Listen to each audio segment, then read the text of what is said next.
was that recently in Freehold Regional, which admittedly is like another excellent district close to us, they had their funding cut. They were going to cut in their budget courtesy busing.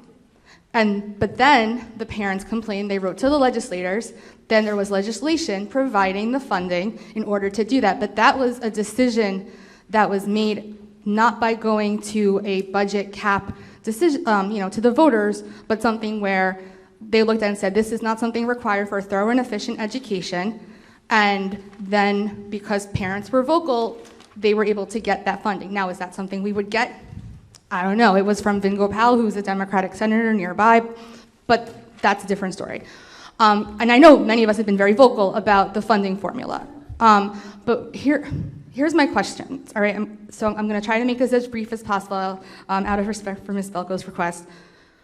In 2022, in November, there were 4 districts that had cap waiver or increasement budget votes. That was in a November election. It was Delanco, Metuchen, Ocean Township, Montgomery. Ocean Township, they sought authorization to increase their tax levy in November for the purposes of maintaining the employment of 8 teachers because their funding was expiring. And they said since in the last several years, they had a loss of state funding of $4.7 million. If the town approved this question, then that would allow for them to continue their class sizes as is. So I guess that's one of my thoughts where I'm confused is if these districts were able to put that type of question on a November ballot, while I understand for this November, it might be too late, which I'll ask something about in a second, but isn't that something then that we can try before spending the money to do the election for the future year, knowing that we can do this if we plan ahead? Like if we had looked at this in February or March, then we could have put this on our November ballot. Is that correct? Mm-hmm. No. Well, it depends on again, there are restrictions on what we can put on there. But that is, but if it was something allowable to put on, it would be, you could put it on for the November election. Right, which is anything that's not required for a thorough and efficient education.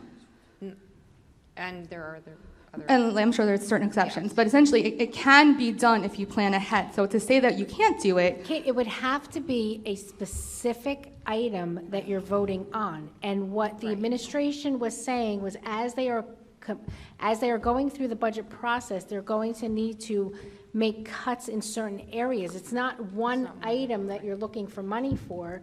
It's the overall budget that you can't keep under the cap. But my point is saying to the voters that it cannot be done in November is incorrect. It cannot be done. You cannot go. Mr. Gagliardi, would you like to weigh in on this? No, but I will anyway. Because this is super complicated stuff, and I'm going to take one shot at trying to clarify this debate about what you can and can't do. Because I have not heard an answer that, based on my experience, I think is complete. So the significant difference, using the example you have, so let's say the question that went out in November was to have 8 additional teachers, okay? Just an example.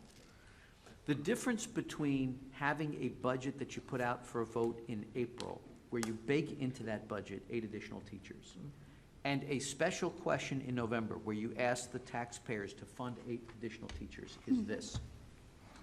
If your budget is voted down in April and it goes to the town council doesn't have to cut anything. And if the town council wants to cut more than you as a Board of Education think you're willing to cut, the overwhelming majority of times those disputes do not wind up in a confrontation. They are mediated by the executive county superintendent because that's part of their statutory responsibilities. And so you may have enough money for 6 of the 8 additional teachers you want. You may get all 8, you may have none of them, but there's an enormous amount of flexibility. Believe it or not, the town, this never happens, but I want to point out how flexible it is, the town could actually authorize the board to spend more money than the public voted down, taking the position, the public voted this down because you weren't spending enough on education. So it is absolutely freewheeling between what happens between the town and the board. Typically, there's some type of cut, either negotiated between the two bodies or mediated by the county superintendent. Now, taking that into November, here's the difference. Right. If you have that special question in November and it is voted down, no matter how much money you have in the budget, you cannot hire those 8 additional teachers. That issue is dead, and you have absolutely no flexibility.